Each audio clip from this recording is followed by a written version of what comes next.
Salut à tous la team. Pour faire partie de la team Nyama, la meilleure team du monde, la plus marrante, mettez ce logo là en tant que photo de profil YouTube. Voilà. Le lien pour télécharger le logo est dans la description. Salut à tous, c'est Mandafo.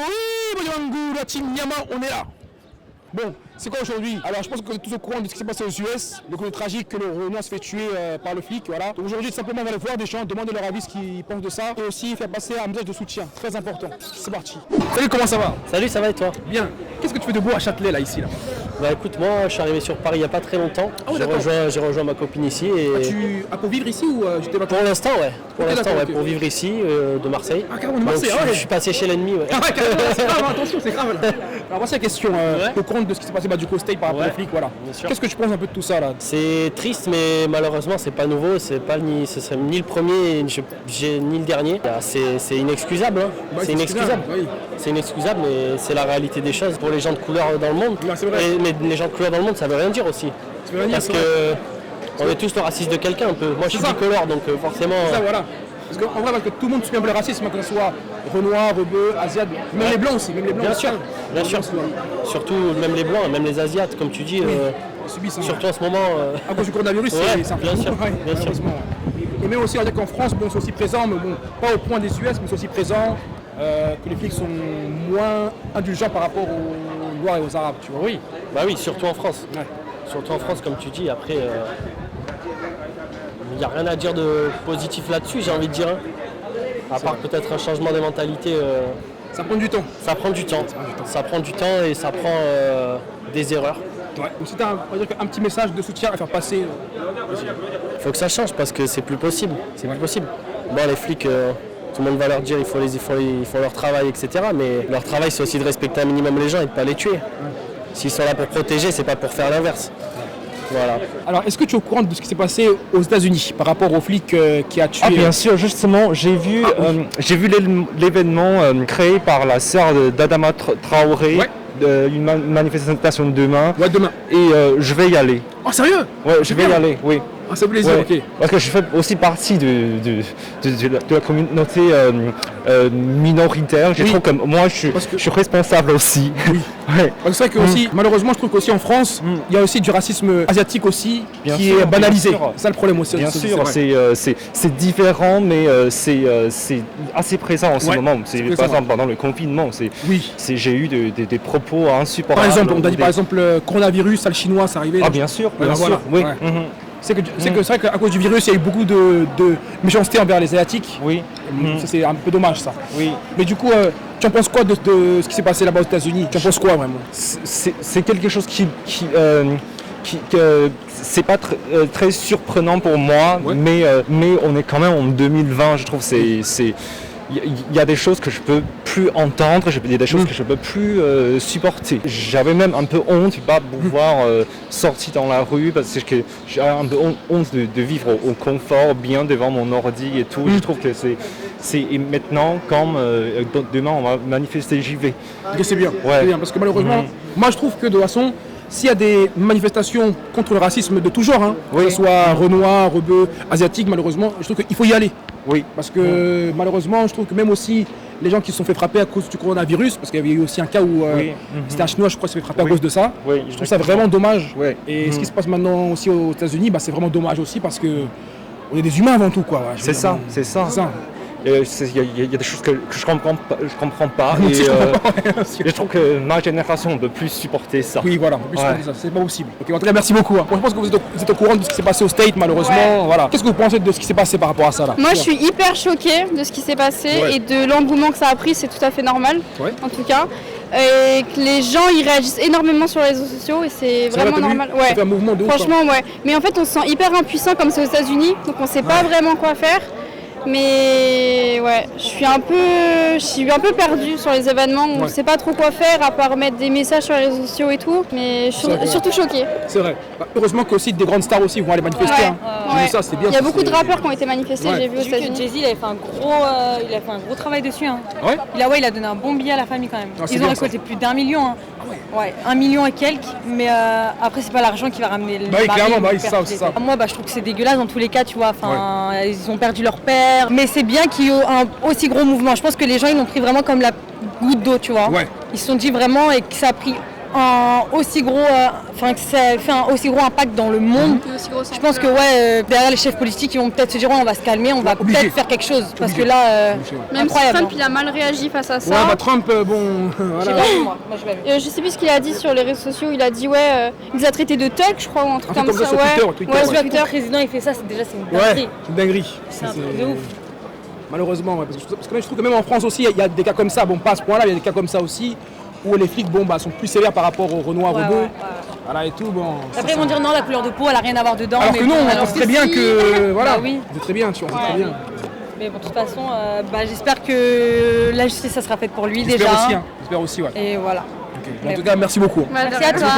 Bonne journée. Salut mon gars Didou, comment tu vas? Ça va tranquillement et toi? Bien. Qu'est-ce que tu fais ici à Châtelet? À Tournage? Châtelet, bah là on a fait un petit tournage, on vient de terminer. Ouais. Donc là on va un peu manger de ça, mais on est là, tu connais. Allez checker un Didou sur Instagram. Didou TV, TV, ouais. juste en bas. Allez checker. Donc voici la question, c'est qu'en gros tu vois au States ce qui s'est passé, le flic qui a tué le Renoir, et tout, ça ouais. fait un gros mouvement et tout. Ouais, c'est vrai. Qu'est-ce que tu penses de tout ça un petit peu là? Je pense que c'est injuste, franchement il faut changer les choses le plus rapidement possible parce que là l'Amérique ça part en couille. Franchement ça part va en beaucoup, couille. t'as vu hein? Déjà force aux Renois parce que moi je suis fier d'être noir, Ouais. franchement je suis fier d'être noir. C'est bien. Franchement de vivre cela, nous on est des héros. Juste ça, on peut dire qu'on est des héros.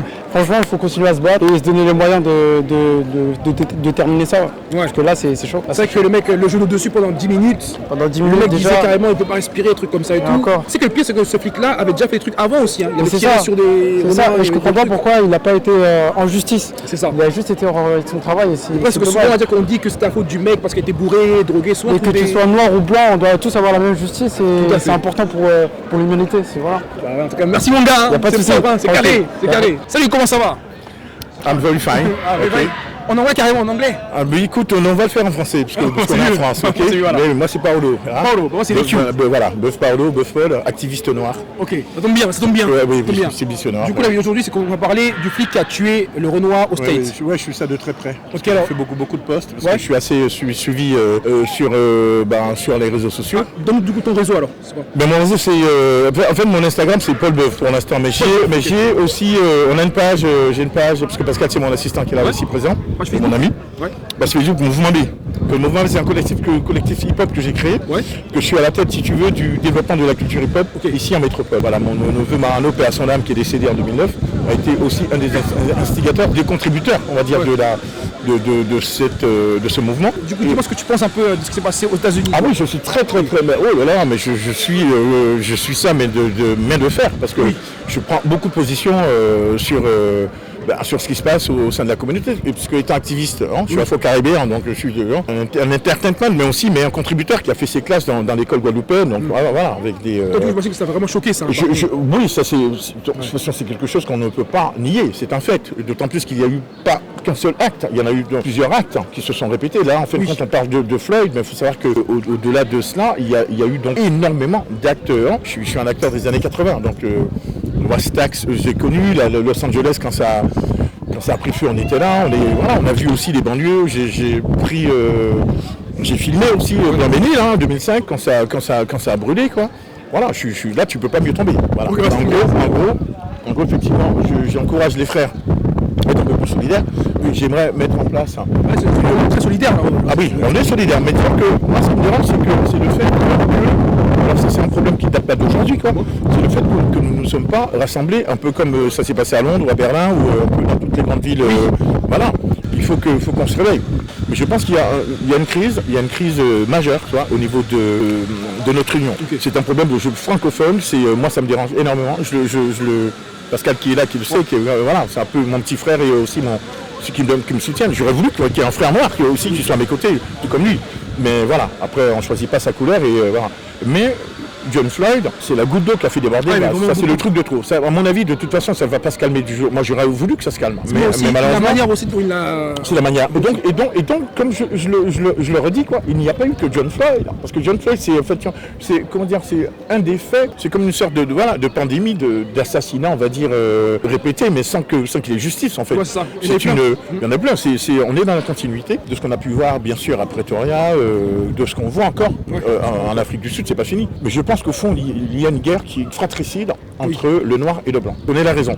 Mais simplement, cette espèce de suprématisme blanche, doit cesser parce que ça ne fait qu'empirer, ça ne fait que mettre de l'huile sur le feu. Il faut qu'à un moment donné dire aux gamins, je suis issu d'un métissage au fond, et pourtant je ne peux être plus Black Power que sur Terre. Je suis un disciple de Malcolm X, je suis peut-être un invétéré même de Malcolm X, donc je vous inviterai à aller sur ma page où j'écris souvent des poésies, du punchline, des choses un petit peu pour utiliser Facebook comme un moyen non pas communiquer. Et puis j'ai aussi une grande famille, donc voilà, j'ai aussi quelques likes, mais bon, c'est pas assez, ça pourrait être beaucoup plus. Là, on vient de traverser un nombre de dates commémoratives qui n'ont pas été. Alors, on sait que en ce moment il y a le Covid, etc. Mais bien avant cela, j'étais assez en colère de voir que les frères ne se rassemblent pas, ils ne commémorent pas la mémoire de leurs ancêtres, quoi. Tu vois, le problème, il est là, il n'y a pas, non. Il faut le dire, je le dis. Et je pose souvent des coups de gueule, d'ailleurs, je fatigue mes amis avec ça. Il y a un déficit majeur, quoi. Il ne faut pas perdre ses racines. Pour conclure, je dirais que faites-moi plaisir. 2021, soyons au minimum, 100 000 individus noirs, blancs, toute race, tout le monde. J'invite toutes les communautés à venir commémorer la mémoire de nos ancêtres, parce que nos ancêtres étaient les garants de l'humanité. C'est vrai. C'était les garants de l'humanité, c'était eux qui détenaient, on va dire en quelque sorte, toute la science, toute la philosophie païenne, etc. Tout le monde s'est inspiré du cubisme, de l'art africain, etc. On s'en inspire encore. Il faut qu'il y ait une justice pour ça aussi. Alors maintenant, il y a des points chauds, donc il y a des actes barbares comme ça qui se commettent, comme ça au grand jour. Aussi en France, moi je le dis, parce qu'en France, moi j'ai subi des discriminations vis-à-vis de certains policiers. Même à l'époque, lorsque j'étais en présence de mon ex-femme qui était pourtant blanche et mes enfants qui étaient métis. Donc je dis, il faut que tous les jeunes qui viennent, Rebeu, Renoir, les blancs, qui viennent commémorer la mémoire des ancêtres noirs. Okay. Parce qu'il faut savoir qu'eux, ils sont aussi descendants d'Afrique. Donc il faut qu'ils connaissent leur histoire. Donc ce qu'on enseigne aux enfants à l'école, on ne dit pas tout. Donc à un moment donné, il ne faut pas se vautrer comme ça dans le mensonge, parce qu'à un moment, la vérité elle va éclater. Et la vérité, ça sera peut-être aussi ce qui se passe en ce moment, que monter les gens les uns contre les autres. Voilà. Donc tu ne peux pas me faire de m'avoir interrogé là-dessus. Je pourrais en dire beaucoup plus, parce que là, tu m'as pris de court, mais c'est bien. Parce qu'en général, moi, avec les interviews, tu vois, je suis très mal à l'aise, quoi. Ouais. Pourtant, j'en fais, parce que je prépare un exo sur l'histoire de la culture hip-hop. Donc, parce que je viens d'écrire un ouvrage qui s'intitule Hip-hop artisan sur l'histoire de la culture hip-hop, dans un contexte, on peut dire, plus culturel, où j'évoque l'histoire de la culture hip-hop. Peut-être que moi, je l'ai vécu depuis les années 80. J'aimerais, par conséquent, que ces jeunes-là, en fin de compte, qui aujourd'hui, vivent très bien, ont du succès à la télé, je les vois, qui viennent aussi faire une marche pour soutenir John Floyd et les autres, et aussi pour commémorer la mémoire de nos ancêtres. Bordel de merde, putain. C'est vrai que moi, ça me révolte. Et donc cette tournée africaine, je compte la faire en 2021. Okay. Aller au Sénégal, au Cameroun, passer une semaine dans chaque grande ville d'Afrique, quoi. Ça sera aussi pour moi une façon de retour aux sources. Hein. Ouais, c'est vrai. Voilà, donc je suis afro-caribéen, un petit peu la Dominique du côté de ma mère. Donc du coup, je suis avec vous, il n'y a pas de souci. Parfait. Tu peux m'appeler quand tu veux s'il y a un truc à dire, mais il faut qu'il y ait des gens comme toi, merci. Comme lui, pour soutenir cette cause qui est absolument abominable. Ça peut mettre le feu dans le monde. Ah, clairement. Là, on parle de pandémie, mais la pandémie révolutionnaire peut être un embrasement qu'on a déjà connu par le passé. Mais terrible. Et ça peut être pire. Parce que la colère, elle avec les années, elle s'accumule.